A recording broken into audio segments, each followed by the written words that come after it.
Lá no ensino médio, durante 4 anos, o índice permaneceu inalterado, em 3,7. Então, eles identificaram os alunos não estão aprendendo.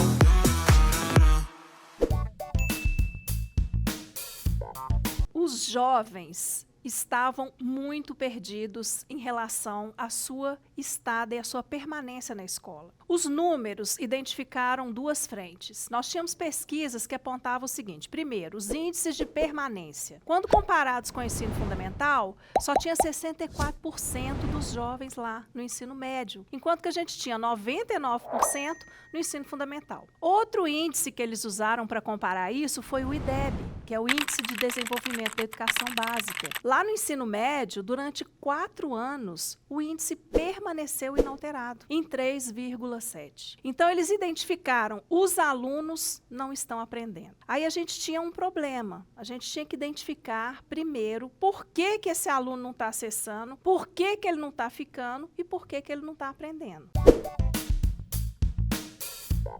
A essência do ensino médio, que foi fruto da pesquisa que foi feita com esses jovens. Então, olha só, eles foram conversar com os jovens, porque eles pensaram assim: bom, o jovem não está querendo ficar na escola porque ele trabalha. O jovem de mais ou menos 15 anos, ele já começa a ajudar em casa, ele já começa a buscar mercado de trabalho. Será que a gente precisa mudar turno? Será que a gente precisa fazer esse ensino médio só à noite? Foram várias interrogações e eles resolveram, então, fazer uma investigação. E eles se surpreenderam, porque a pesquisa mostrou o seguinte: o jovem não está na escola porque ele não vê sentido na escola. E ele relata: quando eu chego lá no mercado de trabalho, eles me perguntam: você sabe isso? E ele fala: eu não sei. Você sabe isso? Não sei. Tudo que ele aprendeu na escola, ele não usa na vida, e a vida cobrando isso dele. Então, o que eles identificaram? Que o jovem nem estudava e nem trabalhava. E foi lançada uma reportagem que causou uma celeuma no país. A geração nem trabalha nem estuda. E aí a essência da reforma virou, então, o quê? A gente precisa desse jovem protagonista. A gente precisa, primeiro, dialogar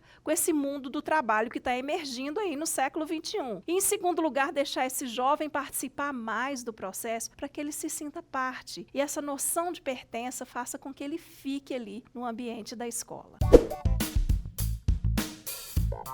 A reforma, ela causou, sim, um furor no país, pelo seguinte: ela desestruturou, ela realmente rompeu aquele paradigma de disciplinas em caixinhas isoladas, desconectadas uma da outra, e ela rompeu também com a carga horária, ela rompeu com a arquitetura, foram muitas mudanças. Então, olha só, eles estruturaram uma formação geral básica, que seria aquilo que é estruturante e fundante, que o estudante precisa saber. Essa parte da formação geral básica, ela é comum a todos os estudantes. Mas, já que a gente quer um jovem protagonista e que a gente quer trabalhar o projeto de vida desse jovem, então foi feito os itinerários formativos, que são percursos de livre escolha. Olha só, o aluno vai poder escolher o caminho que ele quer seguir. Se ele quer ser um engenheiro, ele vai escolher seguir matemática. Se ele quer ser um designer, por exemplo, se ele quer fazer cinema, se ele quer fazer arte, teatro, ele vai escolher o itinerário de linguagens. Então, as possibilidades de escolha estão nessa parte que a gente chama de flexível. A gente teria um número máximo de horas lá em cima, na formação geral básica, e um número mínimo de horas na oferta dos itinerários.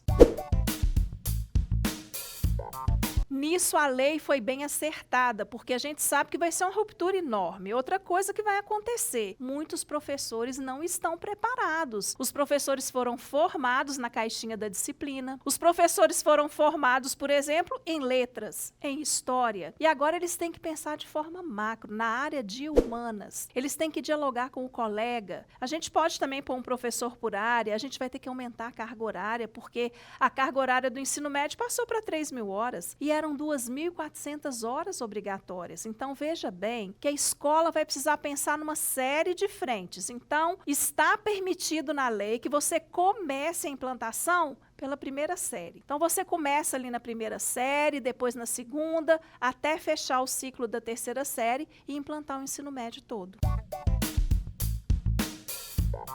Olha, essa é a grande inquietação dos professores. Eu vou perder a aula. Sabe por quê?